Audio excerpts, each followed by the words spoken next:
থার্মোকেমিক্যাল প্রযুক্তিতে দেশের প্রতিটি পৌরসভায় একটি করে বর্জ্য ব্যবস্থাপনা প্লান্ট স্থাপন করা গেলে দেশের জ্বালানি ও সার সংকট নিরসন করা সম্ভব। একই সাথে বেকারত্ব দূর ও পরিবেশ রক্ষায় কার্যকর ভূমিকা রাখবে বলে জানান রিমিক জিরো ওয়েস্ট সলিউশন লিমিটেডের ব্যবস্থাপনা পরিচালক অবসরপ্রাপ্ত কর্নেল মহিউদ্দিন মোহাম্মদ জাভেদ। তিনি জানান, সরকারের সহযোগিতা পেলে শুধুমাত্র বর্জ্যকে দেশের অর্থনীতির স্তম্ভ হিসেবেও গড়ে তোলা সম্ভব। বর্জ্য ব্যবস্থাপনা নিয়ে বুলবুল আহমেদের 2 পর্বের ধারাবাহিক প্রতিবেদনের আজ শেষ পর্ব। ছবি তুলেছেন হাসান আহমেদ।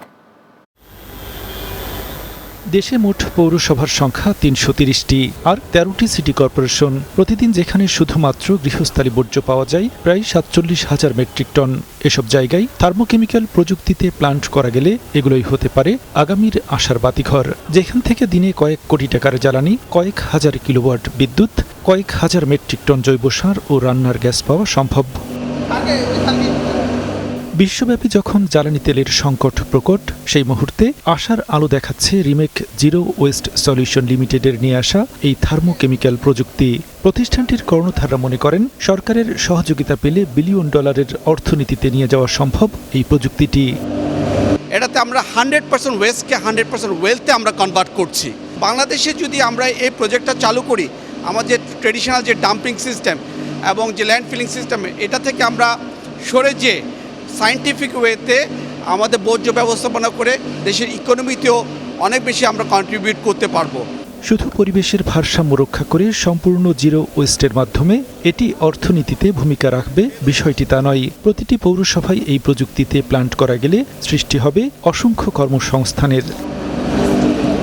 থার্মোকেমিক্যাল প্রযুক্তিতে শুধুমাত্র তেল, গ্যাস, বিদ্যুৎ তৈরি হচ্ছে না। এই প্ল্যান্ট ময়লার ভাগাড়কে করে তুলছে সম্পূর্ণ বিষহীন। ঘোড়াশালের এই ময়লার ভাগাড় একসময় ছিল মানুষের কাছে আতঙ্ক। এই প্ল্যান্টের কারণে সেই এলাকা ঘিরে এখন মানুষ স্বপ্ন দেখছে। আগের অর্ধেক ফসল হয় না বাবা, অনেক আগে মাছ যেতন ধরে কথা কইতেছি না, এতন জালি লুয়ে নামলে ডুলে পড়লাম গাছে। এটা যখন পোড়ানোর সময় এটা থেকে যে রসটা বাইরাইতো, এটা যখন জমিতে ঢুকতো তখন ধান টান সব মারি যাইত। এবং এরকম প্ল্যান যে সারা বাংলাদেশে যদি প্রতিটা এই ময়লা কেন্দ্র হয়ে যায়, তা আমাদের বাংলাদেশ আরও উন্নত হবে। এভাবে প্রতিদিন বর্জ্য রিসাইকেল হলে আগামীতে এই অঞ্চল তার আপন রূপে ফিরে আসবে, এমনটাই প্রত্যাশা স্থানীয়দের। আধুনিক বিশ্বের সাথে তাল মিলিয়ে জ্বালানির চাহিদা বাড়ছে দিন দিন, তবে সেভাবে বাড়ছে না এই খনিজ সম্পত্তির পরিমাণ। গোটা বিশ্বই এখন বিকল্প জ্বালানির অন্বেষণে।